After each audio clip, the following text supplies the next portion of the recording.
مەبەستمە موچەک چی لێت ئەم موچەی کە ئەبێتە هەواڵی بەپەلە بۆ ئێمە کەی وای لێ نەبێتە هەواڵی بەپەلە؟ طبعا هەر لە قسەکەی خۆت جەناب تۆ دەست پێکەم کە موچە بوو بە هەواڵی بەپەلە بەڕاستیەوە شەرمەزاری بۆ حکوومەتێریە حکوومەتێکە کە موچەی بوو بەپەلە دەبوایە بچوایەتەوە بۆ ماڵ بە هەموویانەوە بە هەموو وەزیرەکان و مەسرور و هەموو نەکان بەڵام بەداخەوە کە ئەم حکوومەتە وەکو قاز وایە تەڕ نابێت یعنی هەموو کێشەکانی خۆی زۆر جار کە شتێک ئەبێت ئەگەر لە قانجازی خەڵکا بێ ئیکا بە دەستکەوت بۆ خۆی و هەر شتێک بێت لە قانجازی خۆیانە بێت تالاگەیەکە دۆزێتەوە ئەیکاتە مل کەسی تر مەسەلەی موازنە ئێمە ساڵێکە ئەندام پەرلەمانی ساڵێک و 3 مانگە من 2 مانگە 3 مانگە من ئەندام پەرلەمانە موازنەی 2019 هات تەحەداکەم بڕۆن سەیریکەن ئەو موازنەی کە تەصدیق کراوە لەسەری لە هیچ ساڵە لە ساڵەکان لە 2023 تا ئێستا تەصدیق نەکردن لە 2005 طبعا موازنە تەصدیق لەسەر کراوە ئێمە توانیمان کێشەی موچەی فەرمانبەران دوورخەینەوە لە کێشەی سیاسی توانیمان لە فەقەرەی جیم مادەی دەی موازنەی 2019 وای لێ بکەین موچەی فەرمانبەران و موچەی پێشمەرگە دوور بێ لە کێشەی نەوت و تەسلیمکردن یا تەسلیم نەکردن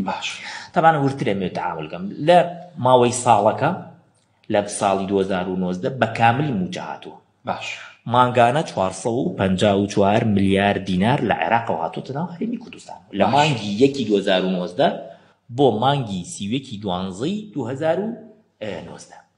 ئێستا لەوەتی بڵێ ئەی پارەی پێشمەرگە تقریبا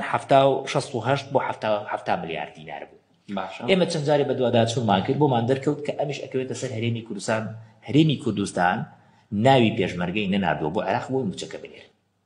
و ئەوانیش بەو بەهانەیە موچەکەیانە دەکاتە تاوانی لە کێ تاوان لە حکوومەتی هەرێم لە سیوێکی دوانزەوە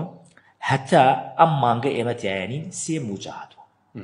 لەسەر چی لەسەر موازنەی 2019 بۆ لەبەرەوە تەصدیقی موازنەی 2020 نەکراوە لە هەر کاتێک موازنەی 2020 تەطبیق نەکرێت یەک لەسەر دوانزەی بۆ هەنێت بەڵام ئێمە مانگی یەک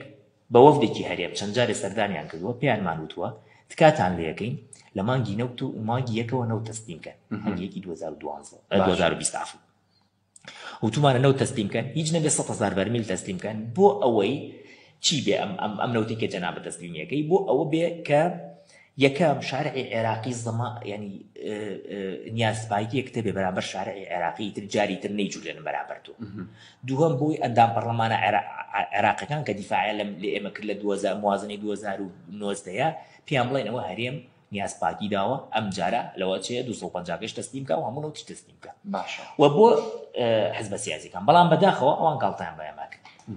یعنی ئێمە ئەماوت با 250,000 بەرمیل تەسلیم کردی ئێستا من ڕوونیەکەمە بۆ جەناب ئێمە لە موازنەی 2019 بەپێی راپۆرتێکی خۆیان کە ئەمڕۆ ناردویانە عێراق کە هەرێم ناردوێتی بۆ ئەمینداری گشتی ئەنجومەنی وەزیران ئەڵێ ئێمە 12 تریلیۆن و 850 ملیار دینارمان لای ئێوەیە لە موازنە ئەبێ بۆمان بێت ئەڵێ لەمەیان 5 تریلیۆن و 900 ملیاری هاتووە یعنی ئەگەر ڕوونی بکەینەوە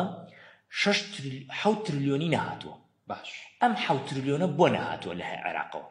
بەهۆی ئەوەی حکوومەتی هەرێمی کوردستان 250,000 بەرمیلی نەناردووە باشە بەس تۆ بێ حسابات بکە لەم 250,000 بەرمیلە ئەمان فرۆشتیانە چەندیان دەستکەوتووە ئەوەی من ئەمان هەموو نەوتی هەرێمیان فرۆشتووە هەموو نەوتی هەرێم کە 600,000 بەرمیلە مانگانە 330 ملیاریان داوەتە وەزارەتی دارایی هەرێمی کوردستان کە هەمووی ئەگەر حسابی بکەی هەمووی حساب بکەی 3 تریلیۆن و 800 ملیۆنەکە کەواتە چەندێکی ماوەتۆ کەواتە 3 تریلیۆن و 200 ملیاری ماوەتەوە زەرەرمەند بوون ئەمان باشە تۆیە کە ئەم وەرەقە بفرۆشیت بە 2 دینار باشە بەڵام کابرایە بڵێ وەرەقەکەم مەفرۆشە نیوەی بدە بە من 7 دینارت بۆ ئەنێرم کامیانەکەی 7 دینارەکەکەی کەواتە ئەمە لێرە بۆ دەرەکەوێ ئەمانە ڕازبۆ نەبوون نە لەگەڵ میلەتە نە لەگەڵ وزارەتە نە لەگەڵ حزبەکانە نە لەگەڵ نوێنەری پەرلەمانیشە هاتوون تەعامل بە مەجموعەیە ڕەقەم ئەکەن لە پێناوی مانەوەی خۆیان لە پێناوی مانەوەی تورکیا ناکرێت تورکیا 2 ملیاری دەستکەوێت لە داهاتی نەوت بەڵام هاوڵاتیەک لە گەرمیانە کە نەوتەکەی لێ دەرەکرێت $1 دەست نەکەوتۆ لە بەرمیلێکی نەوتە باش کاتێمە کارەکەین بۆ تورکیا کار ناکەین بۆ خۆمان